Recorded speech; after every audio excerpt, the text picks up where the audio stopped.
Graça e paz, meus irmãos e amigos. Hoje quero estar trazendo uma breve reflexão para o nosso crescimento espiritual, que você possa ser ricamente abençoado. Amém? A mensagem que eu vou trazer hoje se encontra no livro de Gálatas, capítulo 5. Eu vou ler apenas alguns versículos, eu vou estar pontuando aqui. Capítulo 5, versículo 1.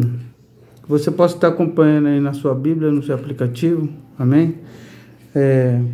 Estais, pois, firmes na liberdade com que Cristo nos libertou, e não torneis a meter-vos debaixo do jugo da servidão.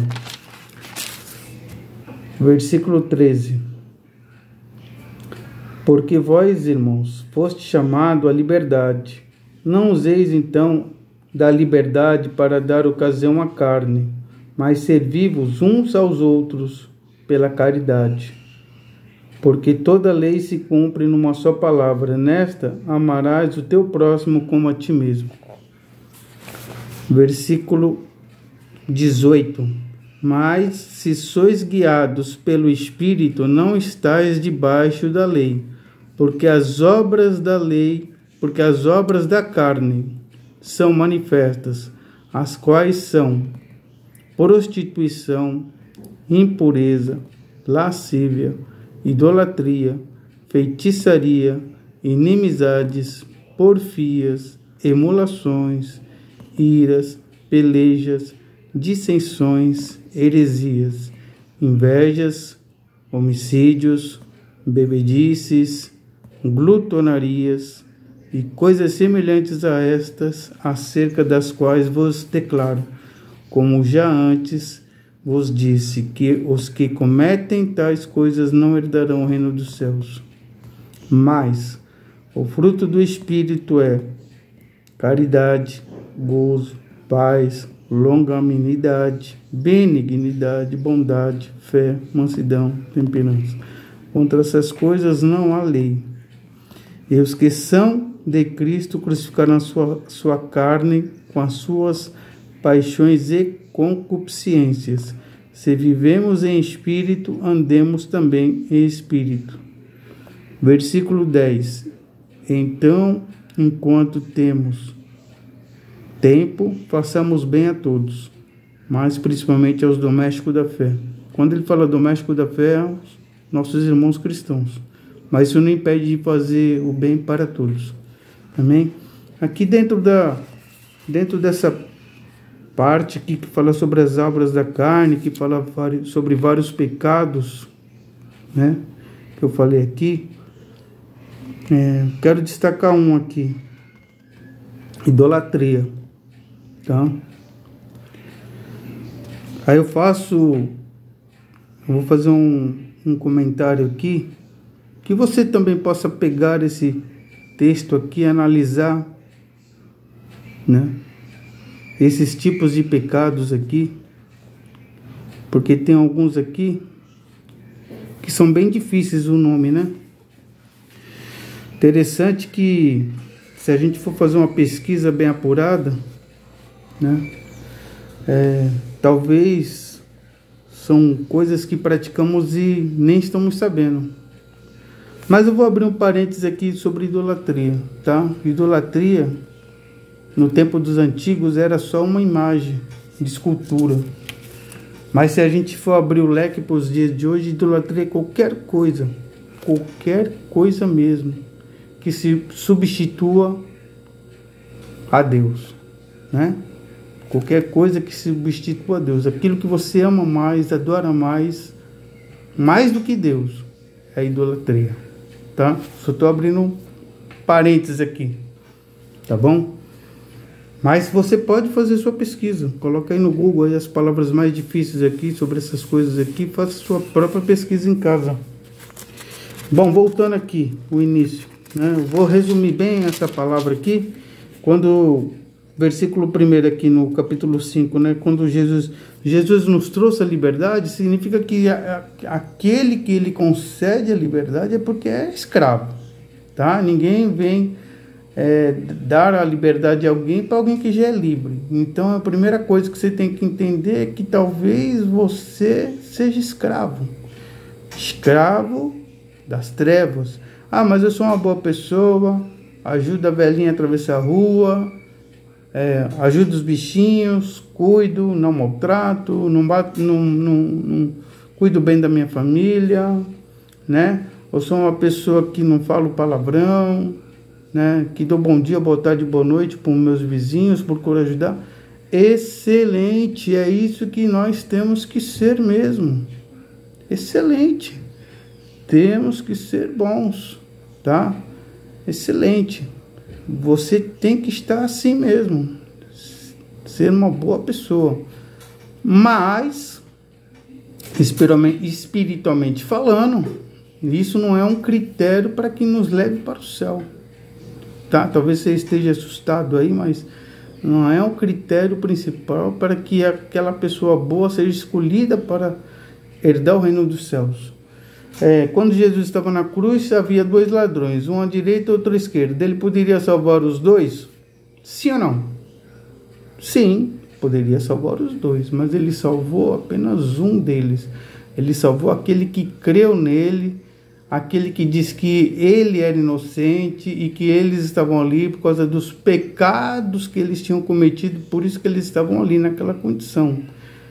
E um deles disse: Senhor, Senhor, antes de entrar no teu reino, lembre-se de mim.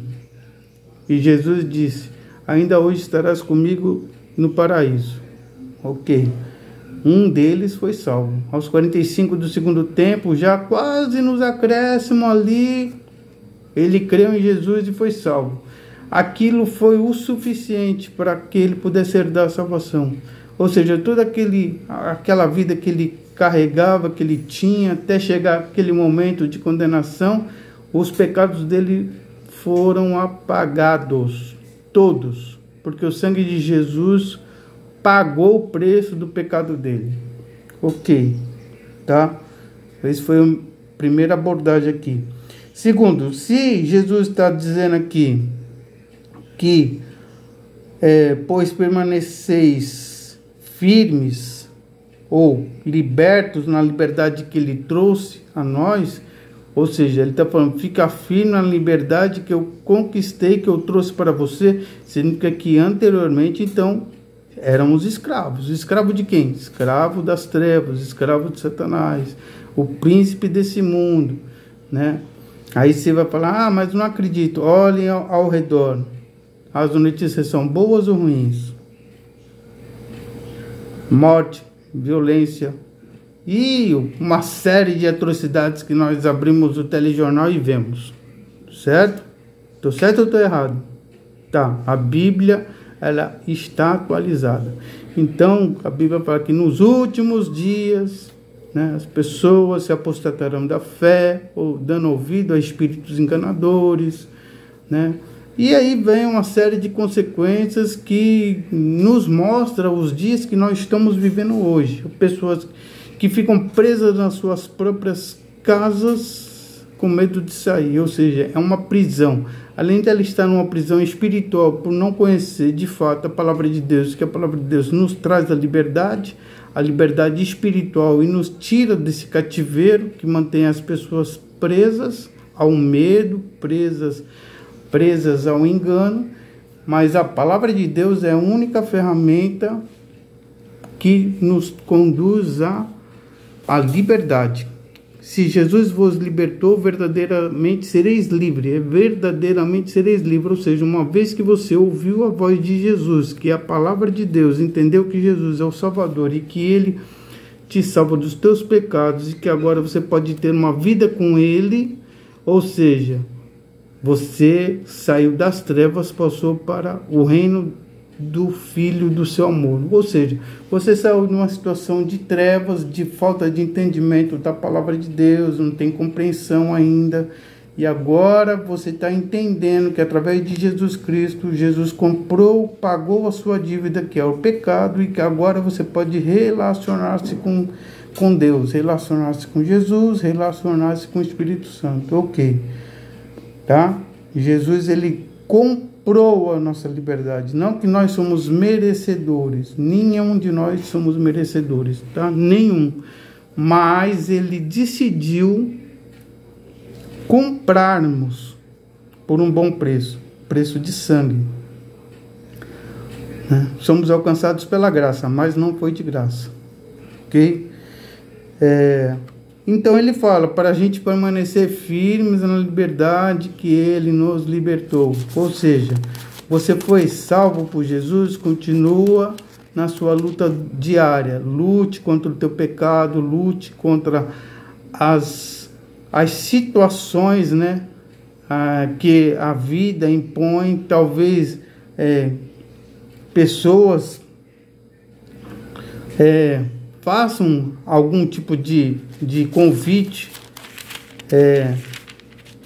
que você entende que não é o certo. Então, quer dizer, a obra do diabo é tentar nos desviar da presença de Deus, tentar nos tirar do foco que é Jesus, tentar nos distrair com as coisas deste mundo, com os prazeres deste mundo, com as intrigas deste mundo, com as fofocas deste mundo, com os cuidados deste mundo. Este mundo vai passar, isso aqui vai ficar para trás. O importante mesmo é a nossa vida com Deus, porque depois que nós partimos daqui, é vida eterna. A vida eterna que Jesus prometeu, vida eterna, é estar no reino dos céus, certo? E a vida eterna, ela se divide em dois caminhos. É reino dos céus e inferno. Não tem outra opção. É reino dos céus e inferno. Ah, mas eu não acredito. Não creio. Tudo bem. Isso é uma questão pessoal. A salvação é individual. A salvação é pessoal. Então, quer dizer, é uma questão de fé. Ah, eu não tenho fé. Todos têm fé. Todos. Jesus comparou a fé ao tamanho de um grão de mostarda, ou seja, o menor grão, né? Ah, mas a minha fé é pequena. Excelente. Precisa de uma fé pequena. Não precisa ser uma fé grande, pode ser uma fé pequena. E com essa fé que Deus vai trabalhar. Quanto mais nós ouvimos essa palavra, mais a fé vai sendo fortalecida e mais ela vai crescendo. Ou seja, a fé é uma medida. E quanto mais você se aprofunda em ler a palavra, em buscar a Deus, em se alimentar das coisas de Deus, então a sua fé vai crescendo. Ou seja, nós temos um corpo, alma e espírito, certo? O seu corpo precisa de alimento, correto? Correto. Se eu não comer, se eu não me alimentar, eu vou ficar fraco, esse corpo aqui vai tombar, ok? O espírito é a mesma coisa, o espírito ele precisa ser alimentado, ok? Pela palavra de Deus. Tá? Pela palavra de Deus, certo? O Espírito é alimentado pela palavra de Deus. E quanto mais nós nos alimentamos dessa palavra, mais o nosso Espírito vai se fortalecendo, ok? Nós temos a nossa luta diária, abandonar as coisas velhas. A palavra diz, Jesus Cristo, quando ele entra na vida de uma pessoa, diz que as coisas velhas ficam para trás, as coisas novas, aí as coisas... E ele se torna uma nova criatura, ou seja, as coisas são novas agora. A partir do momento que você se torna uma nova criatura, as coisas são novas, ou seja, você luta contra o pecado, porque agora você sabe que você serve a um Deus santo, né? E nós temos que permanecer neste caminho da verdade. Então, a partir do momento que você tem o entendimento que você antes era escravo do pecado, por causa do pecado que te fazia escravo, e que agora Jesus comprou a sua liberdade e te libertou deste pecado. Não que a gente vai deixar de pecar, a gente peca por acidente, porque estamos ainda neste corpo, temos nossas falhas, né? Muitas vezes nós acabamos caindo, mas o importante é você permanecer neste caminho com Jesus. A palavra lá, 1 João 1,9 vai dizer, né? Se confessarmos os nossos pecados e formos, ele é justo e fiel para nos perdoar. Ou seja, se você confessar o seu pecado, se arrepender do seu pecado, ele é justo e fiel para te perdoar. Ou seja, a nossa luta não termina aí. A gente temos que lutar contra essas práticas dessas coisas que praticávamos antes. Talvez você tinha o hábito de mentir, talvez você tinha o hábito de contar piada, talvez você tinha o hábito, né, digamos assim, de pular cerca, entendeu? Pular cerca de vez em quando, certo? Um hábito? Talvez é um hábito, né? Ah, mas ninguém sabe. Olha, os olhos do Senhor estão em todo lugar. Então, agora que você conhece Deus, você tem que se afastar dessas coisas que eram coisas erradas, pecado, e se aproximar das coisas que são certas diante de Deus. Buscar a estar com Deus é orar, buscar ler a sua mensagem, buscar meditar na sua palavra, buscar congregar, buscar fazer aquilo que é lícito, aquilo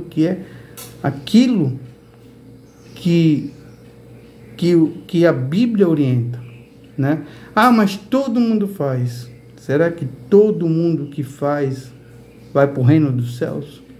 Será que todo mundo que faz essas coisas que você diz, todo mundo faz, todas elas são pessoas que vão herdar o reino dos céus? Imagine, você numa via de trânsito, velocidade 60 por hora, mas você está 60 por hora, mas você queria até andar um pouquinho mais, mas você sabe que deve respeitar as leis de trânsito. As leis de trânsito estão ali postas para nos ajudar a garantir a segurança, ok? Resumindo, tá, mas milhares de pessoas passam por você, até buzinando, xingando, levantando a mão, fazendo um gesto, ok? Mas você está fazendo o seu correto. É isso que é a diferença daquele que serve a Deus e daquele que não serve. Aquele que serve a Deus se preocupa em fazer aquilo que é correto, não porque tem medo, mas porque quer agradar a Deus, não porque vou fazer porque Deus vai me punir, não é isso, é porque você agora tem o entendimento que fazer o certo é o correto, e hoje fazer o certo, fazer aquilo que é correto, é errado diante da sociedade, tá?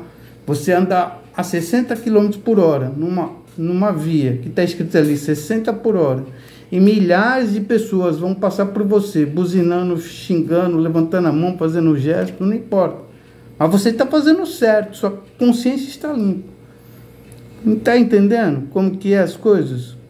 Então, aquilo que é certo para você diante de Deus, aquilo que Deus colocou no seu coração, para muitos vai ser errado.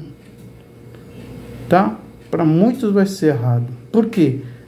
Porque essas pessoas ainda não conhecem o amor de Deus, estão afastadas pelas suas transgressões, pelos seus pecados, e elas, né, diz a palavra que o inimigo deste século, que é Satanás, cegou o entendimento delas para que elas não vejam a glória de Deus. Então elas não conseguem entender o Evangelho.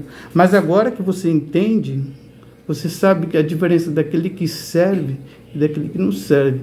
E no fim de todas as coisas, nós vamos ver a diferença daqueles que servem a Deus e daqueles que não servem a Deus. Porque no dia do grande julgamento, estará lá aqueles que servem a Deus e os que não servem a Deus estarão do lado esquerdo, tá? Não participarão da vida eterna ao lado dos vencedores. Então, a palavra de hoje é nos conservar, né, para a liberdade nos conservar para a liberdade que Ele conquistou na cruz para nós, né? Que você possa frisar isso na sua vida, né? Gálatas 5:1, né? Nos conservarmos íntegros na liberdade como Ele nos chamou para a liberdade, permanecer na liberdade, não se tornar escravo de novo das coisas velhas, se tornar escravo das coisas que te prendia sobre o aspecto do pecado. Talvez você diga, então agora não vou ter problema. Não, agora você está no caminho certo, porque a partir do momento que Jesus te libertou, você tem uma guerra espiritual, você sabe que o seu adversário é o inimigo. Ele vai fazer de tudo para que você desista. Então, quando eu falo, ele vai fazer de tudo mesmo, ele vai fazer de tudo para que você desista. Mas nós temos que caminhar, né? Estarmos firmes. Firme é você estar enraizado. fortalecido em Jesus. Então você precisa buscar da fonte, buscar beber água dessa fonte. A água dessa fonte é estar com base nessa palavra, buscar todo dia, se alimentar dessa palavra, se alimentar das coisas de Deus, né? Buscar Deus em primeiro lugar, e as demais coisas Ele vai acrescentar. Ah, mas eu estou passando por uma luta. Irmãos, todos nós passamos por lutas. Todos nós passamos por lutas. Não pense você que às vezes aquele que está na frente, na liderança, pregando, trazendo uma mensagem, trazendo uma palavra, essa pessoa tá boa, tá jóia, tá passando luta nenhuma. Pelo contrário, talvez ele esteja passando mais luta do que aquele que está ouvindo, ok? Paulo, ele foi um dos exemplos, né? Um homem que pregou o evangelho, escreveu muito mais cartas, né, do que os outros apóstolos, né?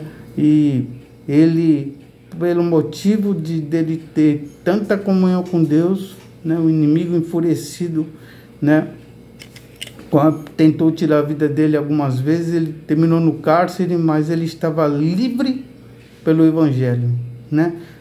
Ele tinha liberdade de escrever, liberdade de enviar as cartas, porque através da palavra de Deus nós temos liberdade. Podemos estar fisicamente, né, assim, fisicamente, mas espiritualmente livres, entendeu? Fisicamente, ok? Fisicamente, mas espiritualmente livres, tá? Assim como muitos irmãos no Oriente Médio, fisicamente eles estão, ok? Estão assim, mas espiritualmente estão livres, porque Jesus comprou, né? Pagou a dívida do pecado e eles estão livres espiritualmente. Então, aquele que é de Jesus Cristo está livre espiritualmente, porque a partir do momento, ao fechar os olhos e abrirmos os olhos, podemos estar diante de Deus. Nós não sabemos o dia e a hora que Ele virá, mas se nós fecharmos os nossos olhos, que possamos estar prontos para ouvir a voz do Pai. Vinde a mim, bendito do Pai, do reino que já está pronto para vós. Amém? Que você possa meditar nessas palavras, porque a nossa luta é todo dia, a nossa luta é constante, é do abrir os olhos ao deitar, né? Precisamos rejeitar todas as propostas indecentes deste mundo, todas as propostas de pecado, todas as coisas que procuram nos afastar da presença de Deus. Precisamos rejeitar esses convites do inferno, porque aquele que perseverar até o fim,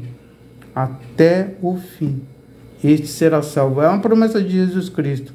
Aquele que perseverar até o fim na caminhada com Cristo, passando pelas tribulações, pelas adversidades, este será salvo. Amém? Que você possa ser ricamente abençoado nessa simples mensagem. Era para ter terminado o vídeo um pouquinho mais cedo, passou aqui mais de 20 minutos, né? Já estamos quase batendo 24 minutos, mas que você possa ser ricamente abençoado, que Deus te dê a paz, que Ele faça resplandecer o seu rosto sobre ti e que te abençoe. Amém? Fique com Deus, que Deus te abençoe. Glória a Deus.